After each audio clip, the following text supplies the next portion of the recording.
but it's absolute.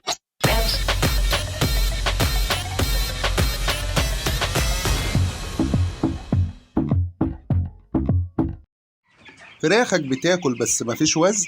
طب لو قلت لك ان في خلطة هتخلي الفرخ يديك 100 جرام لعمر 13 يوم كل يوم وبدون اي مشاكل، وفي نفس الوقت هتعالج معاك الكساح والاسهال والانتفاخ اللي هو الميه الصفراء والموت المفاجئ، بس اعمل الخلطة دي مرتين او 3 في الاسبوع هتحول معاك الفرخ اللحم.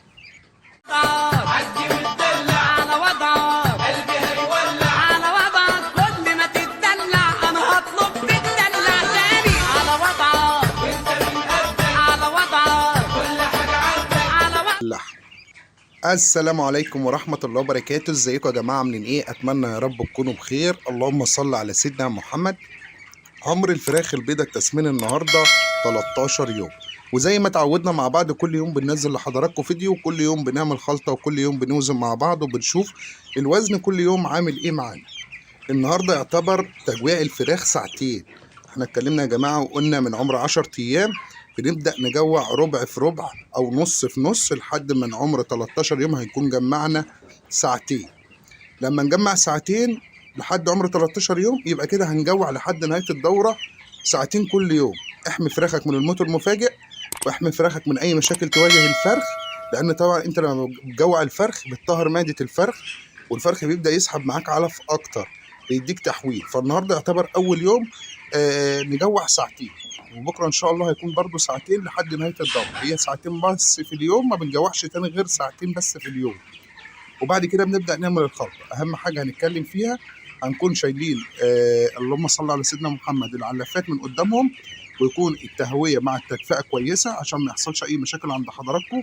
التهوية مع التدفئة دي أساس للفرخ التسمين. لو أنت عايز تاخد حجم زي اللي أنت شايفه قدام حضرتك ده في عمر 13 يوم يبقى لازما تهتم بالفراخ والاستقبال. الاستقبال ما تستقبلوش على سكر، وزي ما قلت لحضراتكم استقبلوا على عسل لمدة ساعتين أو محلول معالجة الجفاف. أنا نستقبل على عسل لمدة ساعتين أو محلول معالجة الجفاف. لو عندنا عسل ماشي، محلول معالجة الجفاف ماشي، مفيش أي مشكلة، بس ما تستقبلش على السكر لأن السكر بيدمر الفرخ شوية وبيتعب معدة الفرخ. بعد كده يا جماعة بنبدأ ننزل من عمر 8 أيام جرعة مضاد سموم. هننزل مرة واحدة مضاد سموم، عايز تنزل تاني مفيش مشكلة. أنا منزل كده دي تاني مرة ليا مضاد سموم في للفراخ لعمر 13 يوم. أنا نزلت عمر 9 أيام، والنهارده عمر 13 نزلت تاني جرعة مضاد سموم زي اللي انتوا شايفينها في السقاية قدام حضراتكم. طبعا أنا بشيل العلف وسايب المية. المكان ما بتيجي توسعوه لازم يكون الفراخ في نفس المكان، ما شيلش الفراخ من مكان لمكان، عشان انا لو شلت الفراخ دي نقلتها من المكان ده وديته مكان تاني الفرخ هيجي له برد هيتدمر مني. فانا بعمل ايه؟ بسيب الغرفه اللي انا بربي فيها مثلا بعمل حته في نص الغرفه او في جنب الغرفه تكفي مثلا 100 فرخه اول 50 اللي هتربوه. بعد كده لما تعوزوا توسعوا المكان بعدها من عمر 6 ايام 7 ايام بيبداوا يتوسعوا من نفس المكان. يعني انا لما عاوز اوسع باجي اشيل الجنب ده واوسع شويه كده، اوسع شويه لورا، مفيش اي مشكله. الفرخ كده ما يجيلوش برد ولا يحصل له اي مشاكل. زي ما انتم شايفين قدام حضراتكم ده عمر دلوقتي 13 يوم. هبدا اجيب الميزان دلوقتي، هنوزن مع بعض العمر 13 يوم وبعد كده هنخش على الخلطه. زي ما انتم شايفين قدام حضراتكم جبنا الميزان واللي هنوزنه دلوقتي عمر النهارده 13 يوم قبل الاكل دلوقتي بساعتين. يعني الفرخ يفرق معايا من 20 لحد 40 جرام على حسب اكل الفرخ في العمر ده. زي ما انتم شايفين الميزان شغال زي الفل ما فيهوش اي مشاكل. ممكن نبدا نجيب اي فرخ. معانا فرخ اهو، شوف الفرخ ده كده اللهم صل على سيدنا محمد 485 جرام 485 جرام لعمر النهارده ايه 13 يوم وقبل الاكل بساعتين. يعني الفرخ ده لو واكل هيخش معايا في النص كيلو، لو واكل هيخش معايا في النص كيلو. طيب لو جبنا فرخ تاني، معانا فرخ تاني اهو، نشيل ده خالص. شوف الفرخ ده كده. طبعا احنا هنوزن كام فرخ عشان نعرف متوسط الوزن 455 و60 جرام قبل الاكل. طيب لو جبنا فرخ بقى كمان وشفنا الفرخ ده عامل معانا قد ايه. طبعا عندي فراخ كبيره وفراخ صغيره، يعني الفرخ ده بسم الله ما شاء الله جميل جدا. اللهم صل على النبي 570 جرام. يعني الفرخ ده لو واكل هنقول هيزيد معانا 20، انا هنقول 590 جرام، يعني داخل معاه على ال 600 جرام عمره 13 يوم. عمر النهارده 13 يوم. يعني بسم الله ما شاء الله. لو جبنا الفرخ معانا، بصوا يا جماعه كده الفرخ عامل ازاي معايا، بسم الله ما شاء الله. عمره 13 يوم. اللهم صل على النبي، اللهم صل على النبي، جميل جدا. طيب لو جبنا واحد تاني، معانا واحد تاني اهوت، نشوف ده برضو 475 جرام، 475 جرام. طيب لو شفنا واحد تاني، معانا واحد تاني اهو،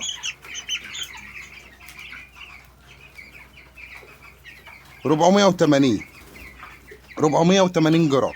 يعني هنقول متوسط الوزن العمر النهارده 13 يوم، هنقول 490 جرام. مش هنقول نص كيلو، هنقول 490، لان ممكن نلاقي 400 جرام مثلا، 420، 430، 450 برضو. يبقى الوزن معايا كده متوسط الوزن على ال 100 فرخ 490 جرام لعمر 13 يوم. هنبدأ نشيل الميزان ونبدأ نخش على الخلطة. بعد ما شفنا الوزن العمر النهارده 13 يوم، وقلنا متوسط الوزن 480 او نص كيلو لعمر 13 يوم. طبعا لو عايز تاخد الوزن ده في عمر 13 يوم لازم أن تكون مظبط التهوية مع التدفئة، والعلف يكون بادي تركيز 23%. وطبعا احنا عارفين ان البروتين قل شويه من العلف، بس بالخلطه اللي احنا بنعملها بتبدا تظبط معانا بروتين العلف، وتبدا تديني تحويل كويس في الفرخ. لما يكون الحجم معايا يوصل معايا لحد 600 جرام لعمر 13 يوم، يعني ده وزن بسم الله ما شاء الله جميل جدا.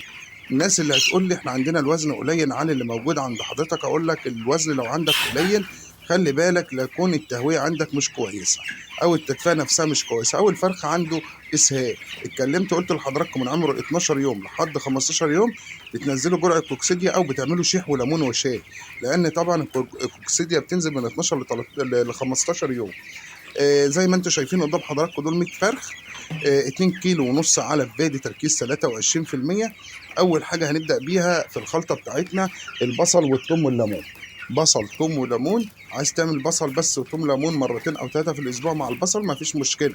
عايز تعمل كل يوم بصل وثوم وليمون مفيش اي مشاكل، بس المهم ان انت بتكتر بصل في الشتاء، بتكتر بصل للفرخ في الشتاء. الوجبه دي او الخلطه ديت بنعملها مره واحده بس في اليوم، بعد كده بننزل علف ساده.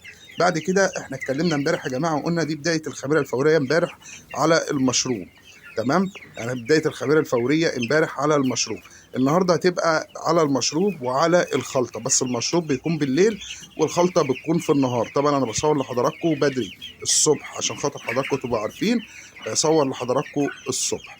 فببدا النهارده هاخد معلقه خميره فوريه بس، يعني انا مش هكتر بقى، يعني انا بيعتبر دي اول مره على العلف، احنا حاطين على الميه، فعلى العلف برضو مش هنكتر، وبالليل هنستخدمها برضو على الميه عادي مفيش اي مشكله. باخد معلقه زي ما انتم شايفين كده اهو، معلقه حلوه كده، معلقه صغيره من بتاعه الشاي.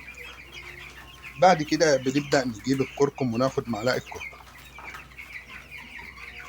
بعد الكركم بنبدا نجيب معانا القرنفل المطحون. طبعا احنا اتكلمنا عن القرنفل المطحون، ان القرنفل المطحون يا جماعه بيتقل الفرخ. ممكن الفرخ يبقى حجمه صغير زي ما انتم شايفين قدام حضراتكم، بس يبقى مليان لحم من جوه، غير لما يبقى الفرخ مفرغ معاكم يبقى الفرخ تقيل.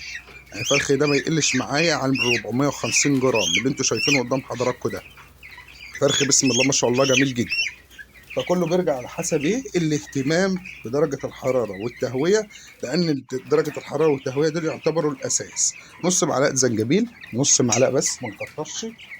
عايزين تحطوا معلقه للمية مفيش مشكله، بس لو 50 نص معلقه، اقل من 50 خليكم برضو نص معلقه مفيش مشكله. معلقه حبه البركه. بعد كده ببدا اجيب الخل بتاعي اللي هو ال5%، ببدا احط 4 معالق خل 5% زي ما انتم شايفين كده. حطينا 5 معالق ل 100 فرخ مفيش مشكله، 50 حطوا معلقتين او 3، اقل من 50 ممكن تحطوا معلقتين برضو مفيش مشكله. بعد كده ببدا اجيب العسل الاسمر. العسل الاسمر بحط، ممكن احط 3 معالق 4 معالق. قلت لحضراتكم كتروا عسل اسمر في الشتاء عادي ما تقلقوش، في الصيف ما بنكترش، لكن في الشتاء احنا عايزين الفرخ يشرب ميه، في الجو بيبقى ساقع الفرخ ما يرضاش يشرب ميه، فالفرخ لما يشرب ميه هتلاقيه بيسحب في العلف، لما يسحب علف هيبدا يشرب ميه، فالعسل بيخلي الفرخ يسحب علف ويسحب ميه في نفس الوقت.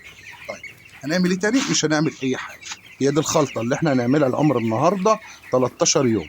بس يا ريت يا جماعه، يا ريت تعملوا الخلطه دي، لان الخلطه دي هتظبط معاكم كتير.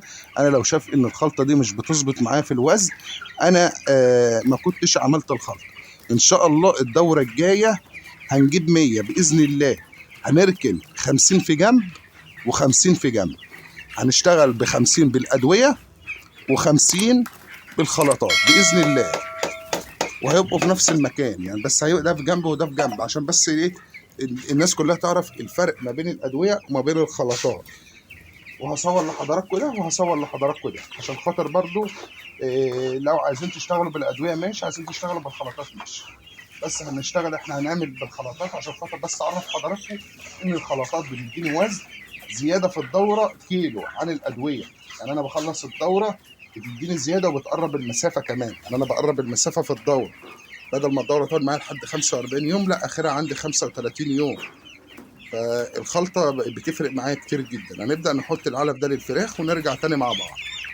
زي ما انتم شايفين بعد ما حطيت الخلطه في العلافات بداوا بسم الله ما شاء الله ياكلوا معايا. كلها بترجع لحسب الاهتمام، هتهتم ان شاء الله هتلاقي فرخ كويس، بس يا ريتك تهتم شويه بدرجه الحراره مع التهويه، وتعمل الخلطه وتعمل المشروب، وان شاء الله هتاخد وزن كويس زي ما شفت في بدايه الفيديو. يا رب يا جماعه يكون الفيديو عجبكم، والسلام عليكم ورحمه الله وبركاته.